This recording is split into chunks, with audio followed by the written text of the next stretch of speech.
여기에 계신 많은 분들이 크리스마스에 대한 어릴 적 추억이 있을 줄 압니다. 지금처럼 이렇게 복잡하고 화려한 도시가 아닌 지역에 살면서 연말이 다가오면 네온 사인 하나 없는 그 시골에서 불을 밝힌 크리스마스 트리가 참 그렇게 아름답고 마음을 설레게 했더랬습니다.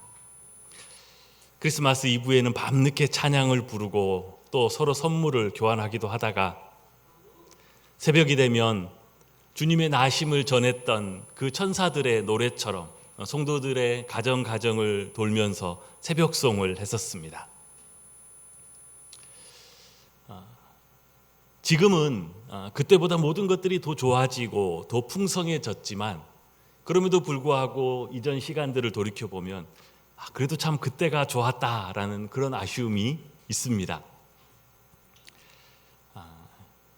이 시간 그 성탄의 기쁨과 행복과 설레임이 여러분의 마음속에 다시 한번 충만케 되기를 주님의 이름으로 축복합니다. 또 우리 이전 세대가 누렸던 그 성탄의 기쁨과 행복이 사랑하는 우리 자녀들 교육부 안에도 충만하기를 축복합니다.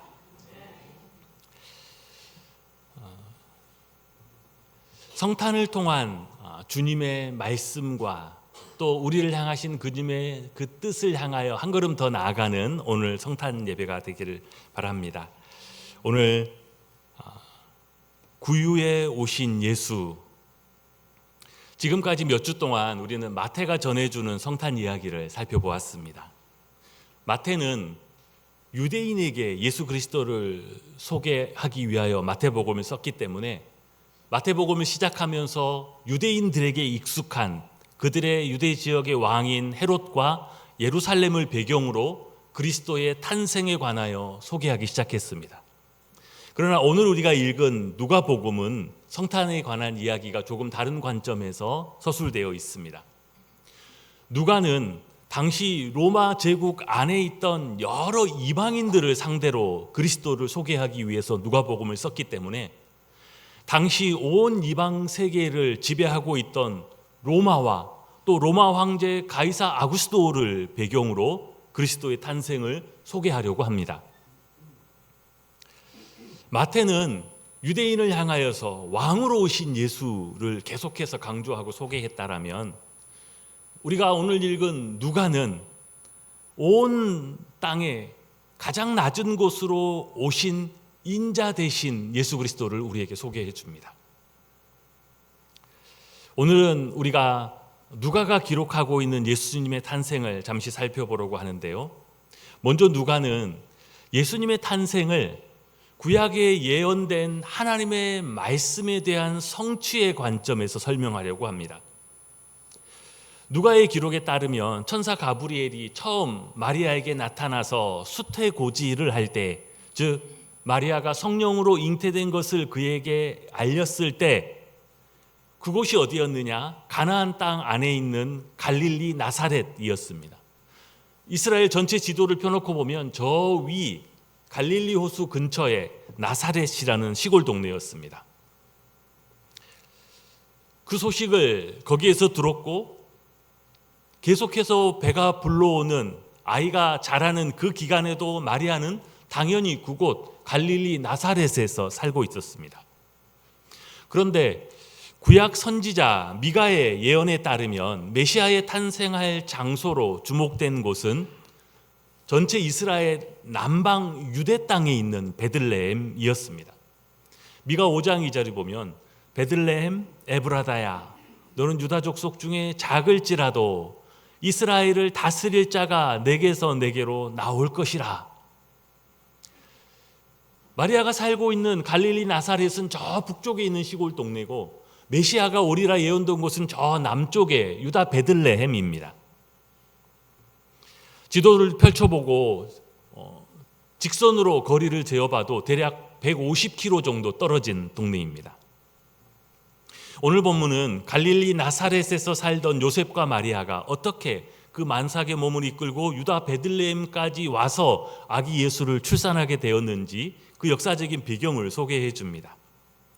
오늘 누가복음 2장 1절에 보면 그때에 가이사 아구스도가 영을 내려 천하로 다 호적하라 하였으니, 당시 로마를 중심으로 지중해와 모든 지역의 패권을 쥐고 있는 사람은 로마 황제 가이사 아구스도였습니다.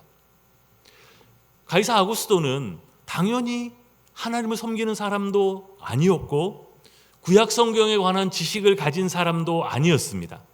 그는 다만 자신의 황제의 권한, 자기의 권력을 강화하기 위한 정치적인 필요에 의해서 호종령을 내렸습니다. 당시 지중해를 중심으로 유럽, 북부 아프리카, 소아시아 전부를 로마 황제가 통치하고 있었고, 그렇기 때문에 당시 힘없는 소수민족 나사렛 평민에 불과했던 요셉도 그 명에 따라서 임신한 아내를 대동하는 그 큰 불편에도 불구하고 그 명령에 따라 움직일 수밖에 없었습니다.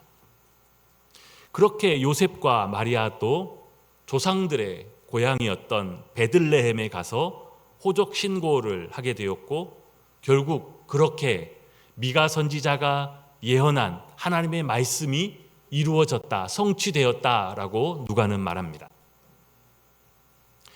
겉으로 보면 세상은 가이사 아구스도와 같은 힘 있는 자들이 자기들이 원하는 대로 떵떵거리기도 하고 명령을 내리기도 하면서 자기 마음대로 세상과 사람들을 움직여가는 것처럼 보입니다. 어쩌면 그 당시에 아구스도는 그 명령을 내리는 목적대로 자기가 원하는 결과를 얻었을 것입니다.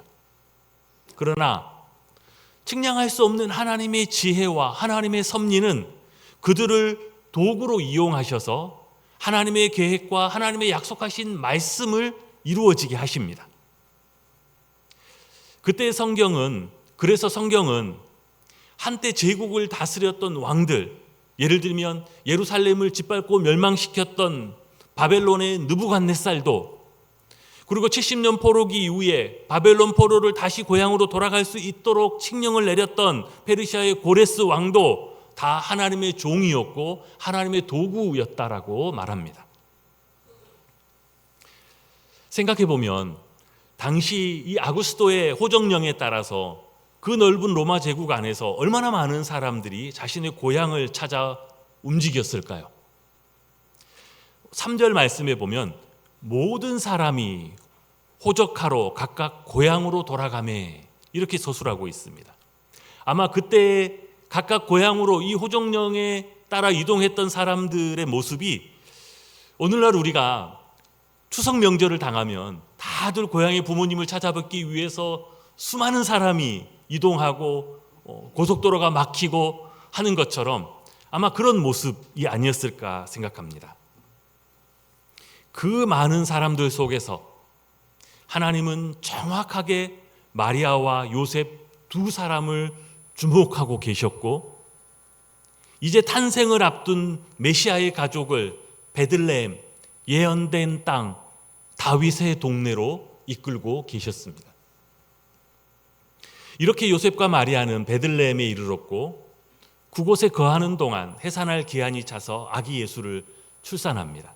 그런데 아기 예수가 탄생한 그때 상황에 관하여 누가는 오늘 6절과 7절에 이렇게 말해주고 있습니다. 오늘 이 말씀을 같이 한번 읽어보겠습니다. 시작. 거기 있을 때에 해산할 날이 차서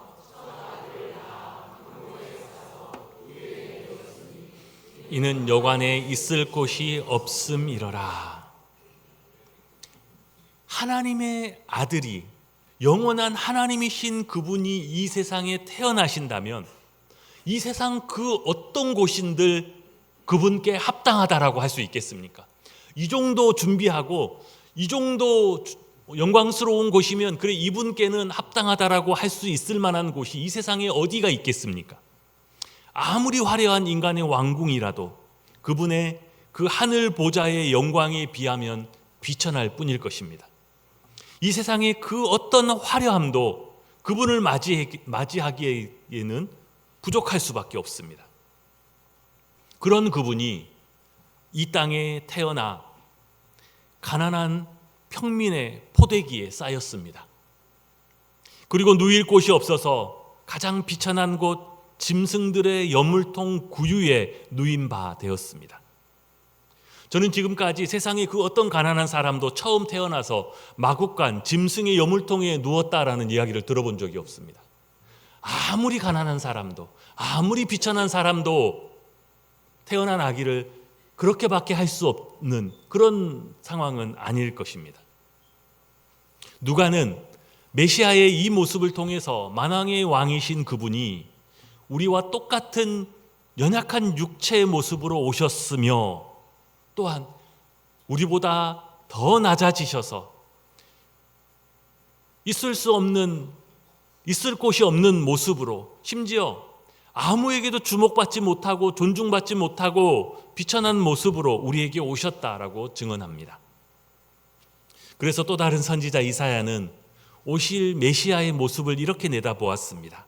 이사야 53장 2절에 보면 그는 주 앞에서 자라나기를 연한 순 같고 마른 땅에서 나온 뿌리 같아서 고운 모양도 없고 풍채도 없은즉 우리가 보기에 흠모할 만한 아름다운 것이 없도다. 이러한 주님의 낮고 비천한 모습, 흠모할 것이 없는 그 모습은 예수님이 탄생하실 때만 국한된 것이 아니라 그 이후에 그분의 삶을 통해서도 계속 이어졌습니다. 그분은 당시 가난한 하층민이었던 목수의 아들로 자라고 목수가 되었습니다. 당시에 예루살렘과 같은 도시 지역에서는 목수가 나름 기술직 건축 노동자로 대우받는 경우가 있긴 했지만 그 외에 대부분의 나사렛과 같은 시골 지역에서 목수라는 직업은 그냥 일용직 노동자에 불과했고 그냥 건설 현장 노가다 정도, 딱 그 정도 수준이었습니다. 생계를 위해서 하루하루 늘 힘들게 일해야 하는 직업이었을 뿐만 아니라 사람들 입에 내리는 이 목수라는 직업 자체가 항상 업신여김을 당하기 일쑤였습니다. 그래서 예수님의 공생의 기간에 예수님께서 고향 나사렛 회당에서 가르치실 때에 그곳 유대인들이 예수님의 가르치심을 듣고 깜짝 놀랐습니다. 그러면서 그 놀람과 함께 그들이 주고받았던 말이 이렇게 기록되어 있습니다. 마태복음 13장 55절에 보면 이는 그 목수의 아들이 아니냐. 이게 무슨 뜻이겠습니까? 목수가 존중받고 좋은 직이고 직업이란 뜻인가요? 한낱 목수에 불과한, 아무도 존중하지 않는 이 비천한 한낱 목수의 아들이 아니냐. 그런데 어떻게 이렇게 놀라운 말씀을 우리에게 가르칠 수 있느냐. 그런 의미이죠. 똑같은 본문의 마가복음 6장 3절에서는 이 사람이 마리아의 아들 목수가 아니냐. 예수님을 마리아의 아들 목수라고 이렇게 주목합니다. 여러분, 당시 유대 사회에서는 철저히 성인 남성 가부장적인 문화를 가지고 있던 그 사회에서는 결코 누군가를 아버지가 아닌 어머니의 이름으로 일컫지 않습니다. 아버지의 이름으로 누구의 아들이라고 하지 어머니의 이름으로 누구의 아들 이러진 않아요. 당연히 요셉의 아들이라고 했어야 하는데 왜 마리아의 아들이라고 했을까요? 두 가지 가능성이 있는데요. 첫 번째는 결혼 생활을 시작하기 전에 아기 예수를 잉태한 그 예수님의 탄생의 비화에 관한 조롱의 의미가 섞여 있을 수 있습니다. 아는 사람은 알고 있는 것이죠. 그곳은 마리아와 요셉의 고향이었기 때문에. 또 한 가지는 아버지 요셉의 오랜 부재가 그 이유 중에 하나일 거라고 추측하기도 합니다. 성경학자들은 아버지 요셉이 일찍 죽어 더 이상 등장하지 않은 것으로 봅니다. 성경을 보면 실제로 아버지 요셉의 행적은 거의 등장하지 않아요.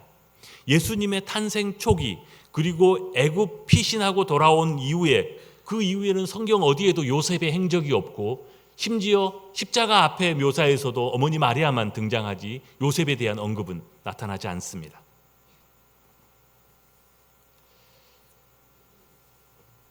예수님은 스스로 지극히 높으신 분이셨지만 가장 낮은 모습으로 이 세상에 오셨고 또 지극히 낮아진 그 모습으로 메시아의 삶을 사셨습니다. 왜 이런 모습으로 오셨고 왜 이런 모습으로 사셨을까요? 왜 화려하고 모든 사람들이 부러워할 만한 곳으로 오시지 않고 세상을 호령하는 힘이 있어서 명령만 내리면 모든 사람을 움직일 수 있는 왕궁 같은 곳으로 오시지 않고 그 성탄 그 밤에 모두가 잠들어서 아무에게도 주목받지 못하는 그 시점에 그곳 구유에 낮고 비천하고 외면받는 자리로 오셨을까요? 두 가지를 살펴볼 수 있습니다. 첫 번째는 높은 자리로 오시면 낮은 자들을 섬길 수 없기 때문이고, 두 번째 이유는 예수님이 낮은 곳으로 오셔서 우리에게 예수님을 따르는 모범이 무엇인지를 보여주시기 위해서였습니다. 첫 번째, 예수님은 낮은 자들을 섬기시기 위해서 낮은 자리로 오셨습니다. 높은 곳으로 오면 낮은 자들을 섬길 수가 없습니다. 흔히 이런 말을 하죠. 사람은 자기가 서 있는 위치가 바뀌면 그곳에서 바라보는 풍경도 바뀐다고 합니다. 이것이 꼭 자연의 풍경만이 아니에요. 이웃을 바라보고 다른 사람의 삶을 바라보는 것도 마찬가지입니다. 자기의 삶이, 자기의 기준이 높아지면 높아질수록 낮고 가난하고 소외받는 삶을 들여다보고 공감하기가 대단히 어려워집니다. 볼 수가 없으니, 공감을 할 수가 없으니 그들의 고통을 함께 끌어안고 마음으로 같이 느낄 수가 없어요. 가난하고 외면당하는 사람들의 깨어진 삶을 바라볼 수 없으니 알 수 없고 그들의 마음은 더더욱 공감하지 못합니다. 그러면 어떻게 사람들을 진정으로 위로할 수 있고 어떻게 그들이 믿고 의지할 사람이 될 수 있겠습니까? 예수님은 베들레헴 구유 그 낮은 자리로 오심으로 이 세상의 모든 낮은 자들, 이 세상의 모든 가난한 자들, 외면당하는 자들을 알고 그들의 마음을 함께 공감하는 주님으로, 공감할 수 있는 주님으로 우리에게 오셨습니다. 그러므로 누구든지 믿음으로 그분 앞에 나아가면 그 주님은 우리의 고난과 우리가 당하는 것을 이해 못하는 부분이 없이 그분은 다 공감하시고 어루만지시고 위로하시고 우리에게 소망을 주실 수 있는 분이신 줄 믿습니다. 둘째로 예수님이 낮은 곳으로 오신 이유는 우리에게 그리스도를 따르는 모범을 보여주시기 위해서입니다. 예수님의 공생의 기간에 예수님을 따른다고 하는 제자들이 예수님 저 뒤에서 그 12명이 누가 크냐는 문제로 다투는 것을 보았습니다. 누가 서열로 따지면 넘버원이고 누가 그 다음이고 누가 맨 마지막이냐. 그때 예수님이 그 제자들을 향하여 이렇게 말씀하셨습니다. 마가복음 10장에 보면 너희 중에 누구든지 크고자 하는 자는 너희를 섬기는 자가 되고 너희 중에 누구든지 으뜸이 되고자 하는 자는 모든 사람의 종이 되어야 하리니. 여러분, 예수님의 제자들이라면 그래도 어떤 사람들입니까? 예수님의 택함을 받은 사람들이고 그래도 예수님이 전해주신 생명의 말씀으로 늘 은혜 받았던 사람들이고 자신의 배와 그물을 내버리고 예수님을 따르겠다고 마음에 결단도 했던 그런 사람들이었습니다. 그런 그 제자들 안에서도 서로 비교하고 누가 크냐 이런 다툼이 있었다고 성경은 기록합니다. 그런 그들을 향하여서 예수님은 이 세상의 논리와 이 세상의 방법이 아니라 하나님 나라의 방법을 그들에게 말씀해 주신 것입니다. 섬기는 자가 되고 모든 사람의 종이 되는 그 길, 그것이 하나님 나라의 방법이고 나를 따르는 길이라고 그들에게 보여주셨습니다. 예수님의 제자들 안에서도 그렇게 서로 비교하고 다투었던 기록이 있는 것을 보면 지금 여기 앉아있는 내 안에도 그리고 우리 안에서도 큰 자가 되고자 하는 마음이 우리 가운데 웅크리고 있을 수 있다는 것은 뭐 그렇게 놀라운 일이 아닙니다. 그런데 내가 크고자 하는 마음, 내가 높아지고자 하는 마음이 고개를 들고 이것이 마음 밖으로 드러나기 시작하면 이것은 꼭 다툼을 일으킵니다.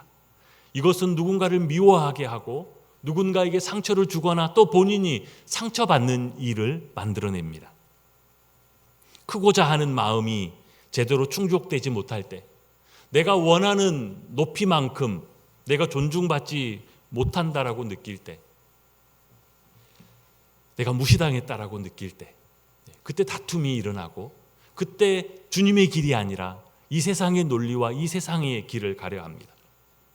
나는 더 높은 저 왕궁이나 더 대접받을 수 있는 화려한 곳이 합당하다라고 생각하고 있는데, 누군가 나를 마구간에 갖다 놓는 느낌이 들고, 누군가 나를 비천한 구유에 갖다 뉘어놓은 것 같은 느낌이 들기 때문에 견딜 수 없는 것이죠. 전에 섬기던 한 교회에서 이런 일이 있었습니다. 직분자를 세우기 위한 공동의회를 하고 투표를 했는데, 한 분이 안수 집사님이 되기를 그렇게 원했는데 그만 안수 집사님이 되지 못했습니다. 나름 봉사도 하고 열심히 교회를 참석했던 분이신데, 안수 집사님으로 세움 받을 만한 성도들의 표를 얻지 못한 것이죠. 그래도 그날 그 당일에는 모든 일정들이 계획대로 별 문제 없이 은혜스럽게 잘 맞춰지는 것 같았습니다. 근데 문제는 그날 저녁 카톡방에서 터졌어요. 그분이 교인들로부터 내가 제대로 존중받지 못했다, 내가 원하는 높이만큼 나를 인정해 주지 않았다라는 그런 상처받은 마음이 그 카톡방 안에서 터져 나온 것입니다. 그러면서 그분이 주로 쏟아냈던 말이 이런 것입니다. 내가 이 교회에 출석한 세월이 얼만데, 또 한 가지 놀라웠던 것은 내가 그동안 매년 이 교회에 헌금한 돈이 얼만데, 장문의 카톡을 써서 올렸습니다. 아니, 교회에 나온 그 세월의 연수, 내가 20년, 30년, 그거는 그렇다 치더라도 놀라웠던 것은 그분이 매년 얼마의 헌금을 했는지를 적어두고 있었다는 거예요. 그때 그 카톡의 내용을 보면서 느꼈던 마음이 이런 것이었습니다. 그분을 잘못했다 정죄하고자 하는 마음은 전혀 없었습니다. 오히려 상처받은 마음이 얼른 회복되고 다시 제자리를 찾아오기를 바라는 마음이었어요. 근데 그 내용을 보면서 제가 느꼈던 거 한 가지는, 이분이 직분을 높아지는 것으로 생각하고 계시는구나. 교회를 다니는 횟수가 늘어나면 더 대접받아야 하는 것이 마땅하다고 생각하고 계시는구나라는 이 느낌이었습니다. 정말 오해입니다. 직분을 갖는 것은 여러분 더 높아지는 것이 아니라 사실은 정반대입니다. 더 낮아지는 것이에요. 직분을 갖는 것은 낮아져서 이전보다 더 참아야 한다는 뜻이고, 이전보다 더 인내해야 한다는 뜻이고, 이전보다 더 자신을 주장할 수 없다는 뜻이고, 이전보다 더 많이 섬기고 더 종노릇해야 한다는 뜻입니다. 직분이 없을 때는 자기 마음대로 이야기할 수 있고 주장할 수도 있습니다. 그러나 직분을 가질수록 그럴 수 없어요. 왜냐하면 계속 낮아지고 더 섬겨야 하고 더 인내해야 하기 때문입니다. 교회를 다닌 횟수가 길다는 것은 당연히 그만큼 받은 은혜와 말씀이 많다는 뜻이고, 그러니 마땅히 자기를 주장하고 자기 자신을 높일 것이 아니라 오히려 자기보다 나중된 사람들, 초신자들, 연약한 자들, 상처받은 사람들을 돌아보고 그들을 돕고 그들을 붙들어주고 그들을 위해 기도하면서 섬기는 것이 너무나 마땅한 것이고, 그것이 그분을 향한 주님의 바람이고 뜻인 것입니다. 예수님은 이 땅에 오신 당신의 모습을 통하여 하늘 영광을 버리고 이 땅에 오신 만왕의 왕이신 그분이 그 마구간에 누일 곳이 없어서 강보에 쌓여 구유에 계셨다라는 그 사실은 우리가 모든 주님을 따르는 사람들이 진정 어떤 모습으로 주님을 따라야 하는지를 보여주고 있습니다. 이 세상의 방법이 아니라 하나님의 뜻과 하나님 나라의 방법이 무엇인지를 우리에게 보여줍니다. 있을 곳이 없음이러라. 오늘 성경은 주님이 처음 이 세상에 탄생한 그 순간부터 가장 낮은 곳에 오셨고, 또 그 낮은 곳에서부터 자신의 모든 공생애를 사셨음을 말해줍니다. 가장 낮은 곳으로 오신 그 주님이 그 낮아지심과 그 섬김을 통하여 비로소 그분이 세상 모든 만민이 믿고 의지할 수 있는 구주가 되신 것입니다.